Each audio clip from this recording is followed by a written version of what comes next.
ರಾಜ್ಯದಲ್ಲಿ ಒಂದಲ್ಲ ಒಂದು ಸಮಸ್ಯೆನ ಸೃಷ್ಟಿ ಮಾಡಿ ಅದರ ರಾಜಕೀಯ ಲಾಭ ಪಡಿಬೇಕು ಅನ್ನುವಂಥದ್ದು ಏಕೈಕ ಉದ್ದೇಶದಿಂದ ಬಿಜೆಪಿ ಮತ್ತು RSSನವರು ಕಳೆದ 1.25 ವರ್ಷದ ನಿರಂತರವಾದ ತೊಂದರೆಯನ್ನು ಕೊಡ್ತಾ ಇದ್ದಾರೆ. ಮೂಢ ಹಗರಣ ಅಂದರು, ವಾಲ್ಮೀಕಿ ಹಗರಣ ಅಂದರು, ಇನ್ನೇನೋ ದರ ಏರಿಕೆ ಅಂದರು, ಇನ್ನೇನು ಸಣ್ಣ ಸಣ್ಣ ವಿಚಾರಗಳನ್ನು ಬೀದಿಗೆ ತಂದು ಮಾಧ್ಯಮಗಳ ಮೂಲಕ ಸುಳ್ಳು ಆಪಾದನೆಗಳನ್ನ ಮಾಡಿ ಸರ್ಕಾರ ಅಸ್ಥಿರತೆಯನ್ನು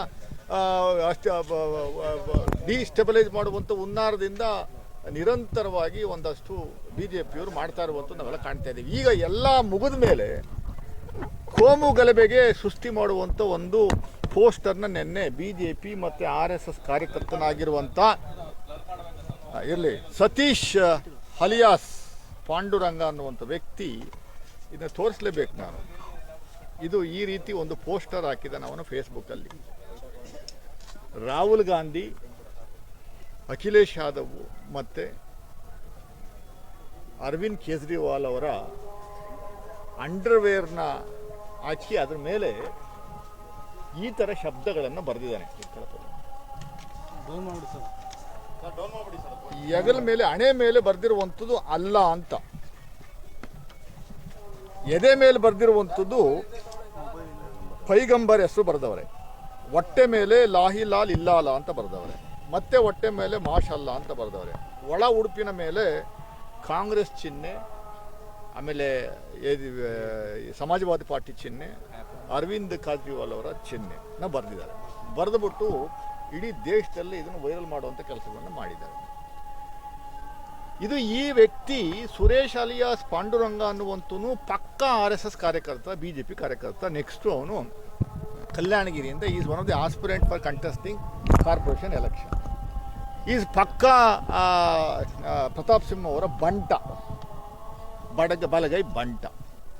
ಇದನ್ನು ಇವನೇ ಮಾಡಿ ಕಂಪ್ಲೇಂಟ್ ಕೊಡುವಂಥದಕ್ಕೆ ಬಂದ ಸಂದರ್ಭದಲ್ಲಿ ಗಲಾಟೆ ಸೃಷ್ಟಿ ಮಾಡುವಂಥ ಒಂದು ಹುನ್ನಾರವನ್ನು BJP RSSನವರೇ ಮಾಡಿದ್ದಾರೆ. ನನಗಿರುವಂಥ ಮಾಹಿತಿ ಪ್ರಕಾರ, ಖಚಿತ ಮಾಹಿತಿ ಪ್ರಕಾರ ಸುಮಾರು 300 ಜನ RSSನವರು ಈಗ ಒಳಗಡೆ ಎಂಟ್ರಿ ತಗೊಂಡವ್ರು ಮೈಸೂರಿಗೆ ಅಂತ.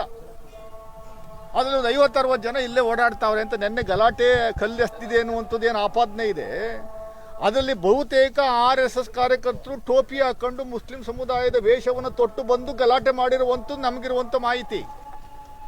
ನಾನು ಪೊಲೀಸ್ ಸ್ಟೇಷನ್ಗೆ ಕಂಪ್ಲೇಂಟನ್ನು ಕೊಟ್ಟಿದ್ದೀನಿ. ದಯಮಾಡಿ ಪೊಲೀಸರು ನಿರ್ದಾಕ್ಷಿಣ್ಯವಾಗಿ ಯಾರೇ ಆಗಿರಲಿ ಶಾಂತಿಯನ್ನು ಕದಡುವಂಥ ಕೆಲಸಕ್ಕೆ ಯಾವನ ಕೈ ಹಾಕಿದ್ರು ಬಿಡಬೇಡಿ.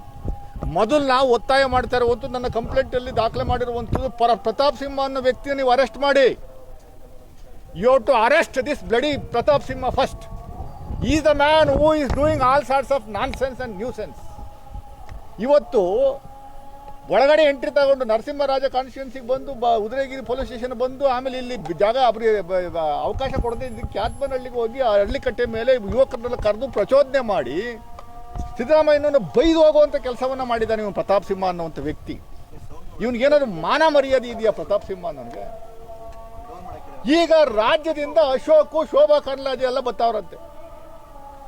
ಇದು ಆ್ಯಕ್ಚುಲಿ ಅವಮಾನ ಆಗ್ತಾ ಇರುವಂಥದ್ದು ಯಾರಿಗೆ? ಮುಸ್ಲಿಂ ಸಮುದಾಯದ ಧರ್ಮಗುರುಗಳಿಗೆ, ನಮ್ಮ ಲೀಡರ್ಸ್ಗಳಿಗೆ ಮಾಡಿರುವಂಥ ಹಲ್ಕ ಕೆಲಸನ ನೋಡಿ ಯಾವ ರೀತಿ ಅಡ್ವಾಂಟೇಜ್ ತಗೊಳ್ಳುವಂಥ ಕೆಲಸವನ್ನು BJPಯವ್ರು ಮಾಡ್ತಾರೆ. ನಾವು ಸುಮ್ಮನೆ ಇದ್ದೀವಿ ಅಂತ. ಪೊಲೀಸ್ನವ್ರಿಗೆ ನಾನು ಮನವಿ ಮಾಡ್ತಾ ಇದ್ದೀನಿ, ದಯಮಾಡಿ ಊಹಾಪೋಹಗಳನ್ನು ಏನು ಹೇಳಿಕೆ ಕೊಡುವಂಥ ಕೆಲಸವನ್ನು BJPಯವ್ರು ಮಾಡ್ತಾವ್ರೆ. ಅವ್ರ ವಿರುದ್ಧ ಎಲ್ಲವನ್ನು ಚಾರ್ಜ್ ಶೀಟ್ ಮಾಡಬೇಕು, ಗಸ್ತಗಿರಿ ಮಾಡಬೇಕು, ಒಳಗಡೆ ತಗೊಬೇಕು. ಮೈಸೂರಿಗೆ ಯಾರನ್ನೂ ಎಂಟ್ರಿ ಕೊಡಬಾರ್ದು. ಯಾರೋ ಅಶೋಕ ಮತ್ತು ಛಲವಾದಿ ನಾರಾಯಣ ಸ್ವಾಮಿ ಇವರಿಬ್ಬರು ವಿರೋಧ ಪಕ್ಷ ನಾಯಕರು, ಇಡೀ ರಾಜ್ಯದಲ್ಲಿ, ದೇಶದಲ್ಲಿ ದೊಡ್ಡ ಮಟ್ಟದ ಜೋಕರ್ಸ್ಗಳು ಇವರಿಬ್ಬರು. ಎಲ್ಲೆಲ್ಲಿ ಸಮಸ್ಯೆ ಆಗ್ತಾವೋ ಪಟ್ ಅಂತ ಬರ್ತಾರೆ. ಈಗ ಮಧ್ಯಾಹ್ನ 3 ಗಂಟೆಗೆ 4 ಗಂಟೆಗೆ ಬಂದು ಇಲ್ಲೇನು ಕಡಿದು ಕಟ್ಟಾಕಕ್ಕೆ ಬರ್ತಾವ್ರ? ಇಲ್ಲಿ ಏನು ಪ್ರಚೋದನೆ ಮಾಡುವಂಥದ್ದಕ್ಕೆ, ಬೆಂಕಿ ಹಚ್ಚುವಂಥದ್ದಕ್ಕೆ ಬರ್ತಾ ಇದ್ದಾರಾ? ಪೊಲೀಸ್ನವ್ರಿಗೆ ಹೇಳ್ತಾ ಇದ್ದೀವಿ, ನಾವು ವಾರ್ನ್ ಮಾಡ್ತಾ ಇದ್ದೀವಿ ಪೊಲೀಸ್ನವ್ರಿಗೆ, ದಯಮಾಡಿ ಯಾವ ಕಾರಣಕ್ಕೂ ಯಾರನ್ನು ಬಿಡಬೇಡಿ. ನೀವು ಒಳಗಡೆ ಒಳಗಡೆ ಹಾಕಿ ನಮ್ಮವ್ರು ಗಲಾಟೆ ಮಾಡೋದು ಬಿಡಬೇಡಿ. You take your own way of action. ಶಾಂತಿಯುತವಾಗಿ ಇದ್ದಂಥ ಮೈಸೂರು ನಗರವನ್ನು ಹಾಳು ಮಾಡುವಂಥ ಕೆಲಸವನ್ನು BJPಯವ್ರು ಮಾಡ್ತಾರೋ ಮಾನ ಮರ್ಯಾದೆ ಅನ್ನೋದು ಇದೆಯಾ?